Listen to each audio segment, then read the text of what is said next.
নমস্কার, আপনারা দেখছেন আমার ছোট্ট YouTube channel voice of Anirban. সঙ্গে আমি আপনাদের আপনজন অনির্বাণ চৌধুরী। যেদিনকে সুপ্রিম কোর্ট সুও মোটো মামলাটা নিল, সেদিনকেই আমরা বুঝেছিলাম যে পরিণতিটা কি হতে চলেছে। আসলে এটা তো হাইকোর্ট সিবিআই তদন্তটা দিয়েছিল, সুপ্রিম কোর্টে তো রাজ্য সরকারও যায়নি, বিরোধীরাও যায়নি, নির্যাতিতার পরিবারও যায়নি। তাহলে হঠাৎ করে সুপ্রিম কোর্ট কেন সুও মোটো মামলাটা নিল? আমি আমার সেদিনকে এক বন্ধুকে বলছিলাম যে এটার দ্বারা যেটা হবে সেটা হচ্ছে রাজ্য সরকার কিছুটা পরিত্রাণ পাবে, এবং যতদিন যাচ্ছে ততদিন এটা কিন্তু পরিষ্কার হচ্ছে। আজকের দ্বিতীয় দিনের শুনানিতেও আমরা দেখলাম যে পুলিশের গাফিলতি, তদন্তের কিছু ফাঁকফোকর নিয়ে কথা উঠল, ডাক্তারদের এবং হসপিটাল প্রশাসনের অনেক গাফিলতি নিয়ে কথা উঠল। কোনোটারই কিন্তু কোনো সলিউশন আসলো না। আবার 17 তারিখে ডেট, 17ই সেপ্টেম্বর, কিন্তু একটা রায় আজকে আসলো। রায়ই বলবো, কারণ ওটা বিচারপতির মুখ থেকে নিঃসৃত যখন বাণী, প্রধান বিচারপতির মুখ থেকে, প্রধান বিচারপতি এবং ওই প্রধান বিচারপতির বেঞ্চের তিনজন যে বিচারপতি, সবাইকে আমার অন্তরের অন্তঃস্থল থেকে শ্রদ্ধা জানিয়ে তাদের প্রতি পূর্ণ সম্মান জানিয়েই আমি বলছি যে যেটা বলা হলো যে জুনিয়র ডাক্তারদের আগামীকাল বিকেল 5টা পর্যন্ত সময়, তার মধ্যে তাদের আন্দোলনটা তুলে নিতে হবে। আগের দিন ছিল অনুরোধ, আর আজকে পরিষ্কার বলা হলো যে আন্দোলনটা তুলে নিতে হবে, না হলে রাজ্য সরকার কোনো ব্যবস্থা নিলে আমরা আর সেটাকে আটকাতে পারবো না।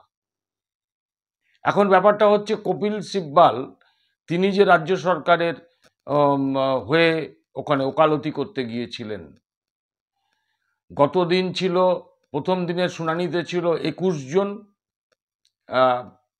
আইনজীবী রাজ্য সরকারের হয়ে আমার আপনার ট্যাক্সের টাকায়, আর আজকে আমার আপনার ট্যাক্সের টাকায় একটা পাশবিক ঘটনার, নির্মম ঘটনার বিরুদ্ধে প্রতিবাদটাকে বন্ধ করার জন্য আজকে ছিল 34 জন বিচারক, এই মাফ করবেন 34 জন আইনজীবী।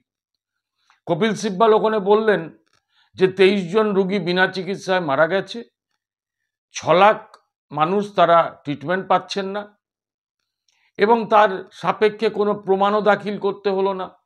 আমরা দেখলাম অদ্ভুতভাবে কপিল সিব্বাল বললেন, আর সঙ্গে সঙ্গে প্রধান বিচারপতি তিনি জানিয়ে দিলেন আগামীকাল বিকেল 5টার মধ্যে এই আন্দোলনটা তুলে নিন, না হলে রাজ্য সরকার কোনো যদি ব্যবস্থা গ্রহণ করে সেক্ষেত্রে আমরা আর আটকাতে পারবো না।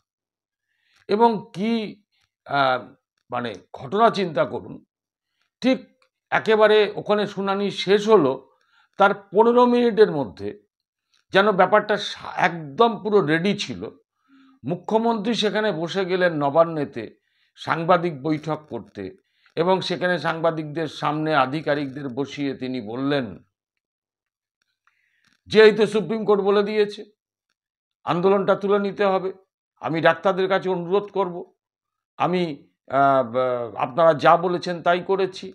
শুধু বিনীত গোয়েলকে সরাতে পারিনি, কারণ বিনীত গোয়েলকে সে নিজেই ডিজাইন করতে চেয়েছিল। আমরা এই সামনে পুজো উৎসব ইত্যাদির জন্য একজন অভিজ্ঞ পুলিশ অফিসারের দরকার, তাই তাকে আমরা সরাতে পারি। যাই হোক, এখন ব্যাপারটা হচ্ছে ডাক্তাররা এই আন্দোলন থেকে ফিরবেন কিনা কাজে, সেটা এখনো ওদের বৈঠক চলছে। আমি ভিডিও করা পর্যন্ত জানতে পারিনি, পরে নিশ্চয়ই জানলে তার উপরে একটা আলোচনা করব। তবে আমার যেটা ধারণা, যে ডাক্তারদের যেটা মূল দাবি ছিল যে জাস্টিস, অর্থাৎ বিচার, কারণ ডাক্তাররা তো এখনো, ওই জুনিয়র ডাক্তাররা তো ওখানে কাজ করেন, তারা তো এখনো জানেন না যে খুনি কে, একজন একাধিকজন। যদি একাধিক জন হয় তাহলে তো ওই বাকিরা ওখানে ঘুরে বেড়াচ্ছে, তার মধ্যে কিভাবে তারা ডিউটি করবে, নিরাপত্তা কোথায়? অর্থাৎ বিচার তারা চেয়েছিলেন, নিরাপত্তার দাবি তুলেছিলেন, তো সেটা কোনোটাই হলো না এখনো পর্যন্ত। আমরা জানি যে সিবিআই তদন্ত করতে সময় লাগবে, কারণ সব তথ্য প্রমাণ লোপাট হয়ে গেছে, আর একটা বিচার প্রক্রিয়া ওই আমাদের মুখ্যমন্ত্রী বলতে পারেন 10 দিনের মধ্যে শেষ করতে, কিন্তু আমরা যারা সুস্থ মস্তিষ্কের মানুষ, আমাদের যাদের হয়তো একটু জ্ঞান বুদ্ধি আছে বা একটা বাচ্চা ছেলে বা মেয়ে, সেও বলতে পারবে যে এত তাড়াতাড়ি কিন্তু বিচার প্রক্রিয়া হয় না, সম্পন্ন হয় না। কিন্তু আমরা এখনো পর্যন্ত জানতে পারলাম না যে খুনিরা বা খুনি একজন না একাধিকজন। আমরা জানতে পারলাম না যে ময়নাতদন্তের রিপোর্টে চালানটা কোথায় গেল, যেটা আজকে উঠেছে। আমরা জানতে পারলাম না যে তড়িঘড়ি কেন দেহটা পুড়িয়ে দেওয়া হলো আরেকবার ময়নাতদন্তের সুযোগ না দিয়ে। আমরা জানতে পারলাম না যে কেন সেখানে সিসিটিভিগুলো ঠিক মতন কাজ করছে না বা করছিল না। আমরা এটাও জানতে পারলাম না যে হসপিটালের মধ্যে একজন সিভিক ভলেন্টিয়ার বা কিছু ওই ব্যক্তি যাদের অবাধ প্রবেশ, কেন সেখানে তো একটি পুলিশ ক্যাম্প আছে, তৎসত্ত্বেও কেন সেই দিকটায় গাফিলতি ছিল। এবং এটা শুধু আরজি করের ঘটনা নয়, সারা পশ্চিমবঙ্গের বিভিন্ন মেডিকেল কলেজগুলোতে আজকে এই চিত্র দেখা যাচ্ছে। তো আজকে এই আন্দোলনটা তো শুধু আরজি করের ছাত্ররা, জুনিয়র ডাক্তাররা করছে না, আজকে তো সারা পশ্চিমবঙ্গের জুনিয়র ডাক্তাররা করছে। তো আজকে সুপ্রিম কোর্টের নির্দেশে সিআরপিএফ ওখানে পোস্টিং হয়েছে, তাও ক্ষণস্থায়ী, আমরা জানি না কতদিন থাকবে। কিন্তু অন্য হসপিটালগুলোতে কি অবস্থা? তো এত কিছুর পরেও আজকে সুপ্রিম কোর্টের এই নির্দেশ, ডাক্তাররা কি করবেন সেটা জুনিয়র ডাক্তারবাবুরা আলোচনায় বসেছেন, নিশ্চয়ই সিনিয়রদের সঙ্গে পরামর্শ নেবেন। তবে আমার মনে হয় যেটা, যে আন্দোলনটা কিন্তু এত সহজে থেমে যাবে না। আর বিশেষ করে জনগণের আন্দোলন, এই জনগণের আন্দোলন আরও কিন্তু তীব্রতর হবে। কারণ কয়েকজন মানুষ বলছিলেন, আমি তাদের বলেছি যে সুপ্রিম কোর্টের ব্যাপারে বা আদালতের ব্যাপারে এই ধরনের মন্তব্য করাটা ঠিক নয়। মানুষ কিন্তু আস্থা হারিয়ে ফেলেছে। এখন এই অবস্থায় দাঁড়িয়ে আমার যেটা মূল বক্তব্য, সেটা হচ্ছে আইন করে, দমন পীড়ন করে গণ আন্দোলনকে কিন্তু রোখা যায় না। গণ আন্দোলন হবে, পুজোর মধ্যেও হবে। আমি আপনাদের কাছে এটুকু অনুরোধ করব, হ্যাঁ নিশ্চয়ই ঠাকুর দেখতে যাবেন, কিন্তু সেখানে গিয়েও আপনারা বলবেন উই ডিমান্ড জাস্টিস, সেখানেও আপনারা প্ল্যাকার্ড ধরবেন।